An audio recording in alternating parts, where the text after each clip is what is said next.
সচিবালয়ে আছেন রিপোর্টার এহসান জুয়েল এবং চট্টগ্রামের কাজের দেউড়িতে আছেন পার্থপ্রতিম বিশ্বাস। সরাসরি যুক্ত হচ্ছে তাদের সঙ্গে। তবে প্রথমে যাচ্ছি ঢাকায় জুয়েলের কাছে। জুয়েল, রাব্বি, এটা আসলে করোনার সঙ্গে একটা অসম দৌড় প্রতিযোগিতা। কে কতটুকু এগিয়ে থাকতে পারে। করোনা চাইবে আক্রমণ করতে এবং বাংলাদেশ চাইবে সেটা প্রতিরোধ করতে। এইটাই চলছে যে সব কিছু আস্তে আস্তে করে বন্ধ করে দিয়ে কতভাবে করোনাকে প্রতিরোধ করা যায় তারই একটা পর্যায় হিসাবে এখন কিন্তু দেশে লকডাউনের ঘোষণা চলে এসেছে। আগামী সোমবার অর্থাৎ পরশুদিন থেকে এক সপ্তাহের জন্য লকডাউনের ঘোষণা দিয়েছে সরকার। ধারণা করা হচ্ছে যদি এর মধ্যে পরিস্থিতি উন্নতি না হয় তবে হয়তো এই লকডাউনের মেয়াদ আরও বাড়তে পারে। এর আগে কিন্তু গত বছর যখন করোনার প্রাদুর্ভাব ছড়িয়ে পড়েছিল তখন দেশে কার্যত এক ধরনের লকডাউন দেওয়া হলেও সেটাকে কিন্তু বলা হয়েছিল সাধারণ ছুটি। একেবারে কাগজে কলমে কোট আনকোট লকডাউন সরকারের পক্ষ থেকে বলা হয়নি। তবে এইবার পরিস্থিতি আসলে এতটাই নাজুক অবস্থায় চলে গেছে এবং সেটার প্রতিরোধ ক্ষমতা এতটাই কমে আসছে যে কোনোভাবেই কিন্তু লকডাউনের বিকল্প কোনো কিছু সরকার খুঁজে পাননি।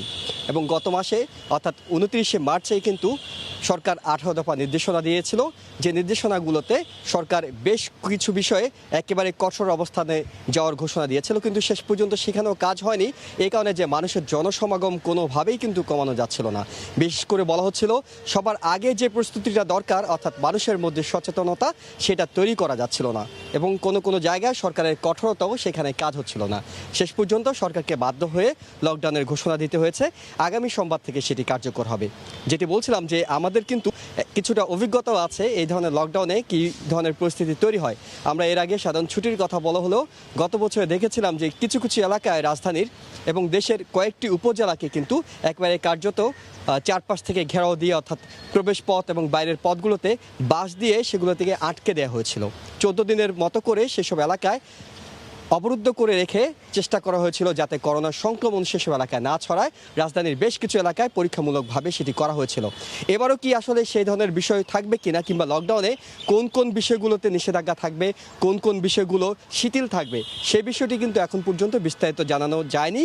তবে জনপ্রশাসন প্রতিমন্ত্রী ফরহাদ হোসেন আজ সকালে তিনি যেটুকু ধারণা দিয়েছেন সেটি হলো এই লকডাউনে গার্মেন্টস এবং শিল্প কলকারখানা সেগুলো খোলা থাকবে, অর্থাৎ সেখানে লোক যাওয়া আসার বিষয় থাকবে।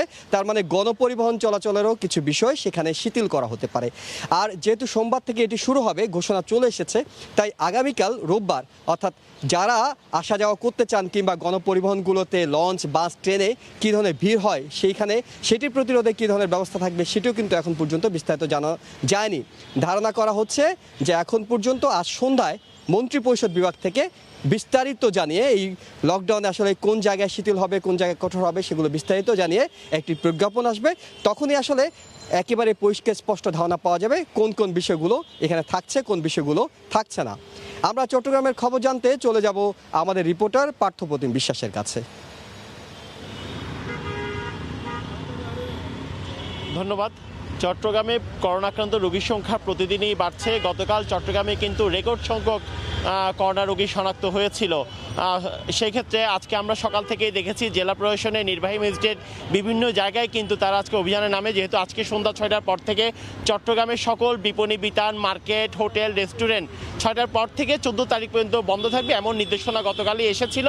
সেক্ষেত্রে নির্বাহী ম্যাজিস্ট্রেট যারা মাস্ক পরেনি তাদেরকে আমরা দেখেছি জরিমানা করেছে। এর মধ্যে কিন্তু লকডাউনের খবরটি এসেছে, সোমবার থেকে সারা দেশে এক সপ্তাহের লকডাউন থাকবে। তো সেক্ষেত্রে লকডাউন নিয়ে কিন্তু সাধারণ মানুষের মধ্যে বিভিন্ন পক্ষে এবং বিপক্ষে মতামত রয়েছে। বিভিন্ন জন বলছে যেহেতু করোনা সংক্রমণ বেড়ে গেছে লকডাউন দেওয়ায় সবাই কিন্তু সেই বিষয়টিকে সাধুবাদ জানিয়েছে। তবে নির্ময়ে যারা মানুষ রয়েছে, যারা দোকানদার রয়েছে, তারা বলছে গতবার লকডাউন দেওয়ার পর যে ক্ষতি হয়েছে সেই ক্ষতিটুকুই তারা কাটিয়ে উঠতে পারেনি। আবার যদি লকডাউন দেয় তাহলে কিন্তু তাদেরকে পরিবার পরিজন নিয়ে না খেয়ে থাকতে হবে। তো সেক্ষেত্রে লকডাউন নিয়ে বিভিন্ন জনের বিভিন্ন মতামত রয়েছে। অন্যদিকে লকডাউনে চট্টগ্রামে শিল্প কারখানা চালু রাখার কথা বলা হয়েছে। যেহেতু চট্টগ্রামে শিল্প কারখানা রয়েছে সেখানে প্রায় 5 থেকে 6 লাখ মানুষ কাজ করে। লকডাউন চলাকালীন অবস্থায় তারা কিভাবে সেখানে যাবে এবং তারা যে গাড়িগুলোতে করে যাবে সেই গাড়িগুলো লকডাউনের আওতামুক্ত থাকবে কিনা সে বিষয়ে কোনো নির্দেশনা না আসায় তারাও কিন্তু সেই বিষয়ে অনেকটাই দুশ্চিন্তায় রয়েছে। যেহেতু আমরা জানি পিজেড এলাকায় প্রায় 5 থেকে 6 লাখ শ্রমিক যেমন কাজ করে, বিভিন্ন স্টাফরাও সেখানে কাজ করে। সেক্ষেত্রে স্টাফ বাসগুলো কিন্তু আসলে লকডাউন চলাকালীন অবস্থায় যদি খোলা থাকে কিভাবে সেখানে তারা পৌঁছাবে সে বিষয়ে তারা বলেছে যথেষ্ট নির্দেশনা প্রয়োজন। অন্যদিকে আমরা দেখেছি চট্টগ্রামে যারা সাধারণ মানুষ রয়েছে তারা কিন্তু নানা অজুহাতে কিন্তু মুখে মাস্ক পরছে না, স্বাস্থ্যবিধি যেভাবে মেনে চলার কথা ছিল সেভাবে তারা স্বাস্থ্যবিধি মানছে না। তারা বলছে অতিরিক্ত গরম পড়ার কারণে কোনোভাবেই কিন্তু স্বাস্থ্যবিধি মেনে চলা সম্ভব হচ্ছে না। তবে আমরা দেখছি জেলা প্রশাসনের নির্বাহী ম্যাজিস্ট্রেটরা সাধ্যমতো তারা চেষ্টা করছেন, যারা মাস্ক পরছেন না তাকে কিন্তু তারা জরিমানা করছেন এবং এভাবেই তারা কিন্তু সবার মধ্যে জনসচেতনতা সৃষ্টি করার চেষ্টা চালাচ্ছেন। তো এই ছিল আমার কাছে এখনো পর্যন্ত নগরীর কাজীরদিয়ারি এলাকা থেকে এখানকার সর্বশেষ খবর। করোনা পরিস্থিতির সর্বশেষ তথ্য নিয়ে চট্টগ্রাম থেকে যুক্ত হয়েছিলেন সহকর্মী পার্থ প্রতিম বিশ্বাস এবং এর আগে ঢাকা